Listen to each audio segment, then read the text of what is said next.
नमस्कार।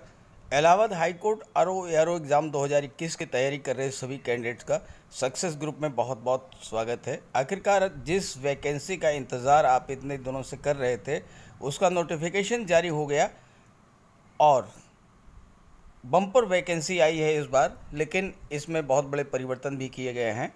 तो चलिए मैं आपको एक एक बात विस्तार से समझाता हूँ नोटिफिकेशन के आधार पर। पूरी बात ध्यान से समझिएगा क्योंकि बहुत ही महत्वपूर्ण परीक्षा है और थोड़ी सी भी चूक आपको बहुत बड़ा नुकसान दे सकती है, तो आप अच्छे से समझिएगा पूरा नोटिफिकेशन। चलिए वीडियो शुरू करते हैं। तो ये है नोटिफिकेशन आरओ एग्ज़ाम 2021 का, हाई कोर्ट इलाहाबाद। अब इसमें सबसे बड़ा जो परिवर्तन किया गया है वो ये है कि अभी तक तो ये परीक्षा ऑफलाइन होती थी, लेकिन ये परीक्षा अब ऑनलाइन होगी। इसका नोटिफिकेशन तो आप एनटीए की वेबसाइट पर जा कर के और वहाँ से डाउनलोड कर लेंगे। मैं आपको इसमें कुछ महत्वपूर्ण बातें बताऊंगा चूँकि नोटिफिकेशन बहुत बड़ा है। टोटल 71 पेज का ये नोटिफिकेशन है, तो आपको बहुत समय लग जाएगा इसको पढ़ने में, इसलिए मैं ख़ास ख़ास बातें बता दे रहा हूँ। पहली चीज़ तो ये है कि important dates, online registration and submission of application form, ये 17 अगस्त से 16 सितंबर 2021 तक, और ये वेबसाइट दी हुई है। देखिए इसी वेबसाइट पर आपको नोटिफिकेशन भी मिल जाएगा, recruitment.nta.nic.in या इलाहाबाद हाई कोर्ट.in। इस पर जो है आप जाकर सर्च कीजिएगा तो आपको कंप्लीट नोटिफिकेशन मिल जाएगा। 71 पेज का है, बहुत लंबा नोटिफिकेशन है, तो आपको पढ़ने में भी समय लगेगा, इसलिए मैं ब्रीफ में समझा दे रहा हूँ आपको। फ़ीस की बात करें तो आरओ के लिए 800 रुपये है, जनरल और ओबीसी के लिए, एससी एसटी के लिए 600 है, और एआरओ के लिए भी सेम है, 800 रुपये जनरल ओबीसी के लिए और एससी एसटी के लिए 600 रुपया है। इसके बाद करेक्शन, अगर आपने अप्लाई कर दिया है और फॉर्म में आपको करेक्शन करना है तो उसके लिए 18 से 21 सितंबर तक आप करेक्शन कर सकते हैं, आरओ एआरओ दोनों में ही। और एडमिट कार्ड तो जब एग्ज़ाम की डेट आ जाएगी उसके बाद उसी के अकॉर्डिंग उसके एक हफ्ते पहले एडमिट कार्ड आपको मिल जाएगा। अब देखिए सबसे महत्वपूर्ण बात जो है, जो परिवर्तन हुआ है, जो चेंज हुआ है, वो हुआ है mode of examination. Computer based test CBT और एआरओ के लिए भी सीबीटी, दोनों के लिए ही जो है वो परीक्षा का जो मोड है वो अब ऑनलाइन कर दिया गया है, कंप्यूटर बेस्ड टेस्ट होगा। तो ये जो परिवर्तन किया गया है इसके लिए जो है आपको पहले से तैयार होना पड़ेगा, क्योंकि अगर आप पहले से तैयार नहीं हैं, प्रैक्टिस नहीं किया है आपने, तो आपको दिक्कत हो सकती है। आइए वैकेंसी और की बात कर लें। आरओ की केवल 46 पोस्ट हैं, पे स्केल 47,006, लेवल 8 की है पोस्ट, और क्वालिफ़िकेशन है, एक तो आपके पास बैचलर डिग्री होनी चाहिए। दूसरी चीज़ ये है, अभी तक ये कन्फ्यूज़न था diploma degree computer science O level, वो बिल्कुल क्लियर कर दिया है इन्होंने कि डिप्लोमा या डिग्री होना चाहिए कंप्यूटर साइंस में, या फिर ओ लेवल सर्टिफिकेट होना चाहिए, या CCC सर्टिफिकेट होना चाहिए। तीनों में से कोई भी सर्टिफिकेट है आपके पास तो आप आरओ के लिए एलिजिबल हैं, आरओ के लिए अप्लाई कर सकते हैं। और अगली चीज़ ये है कि टाइपिंग स्पीड, ध्यान दीजिएगा कि अभी तक ये था कि हिंदी और इंग्लिश दोनों, लेकिन अब केवल और केवल इंग्लिश में, और वह भी कंप्यूटर पर। ये दो बड़े चेंजेज हुए हैं, एक तो ऑनलाइन कर दिया गया, दूसरा जो टाइपिंग है वो 25 वर्ड पर मिनट और वो इंग्लिश में होनी चाहिए, और वह भी कंप्यूटर पर होनी चाहिए। एआरओ के लिए भी सेम है।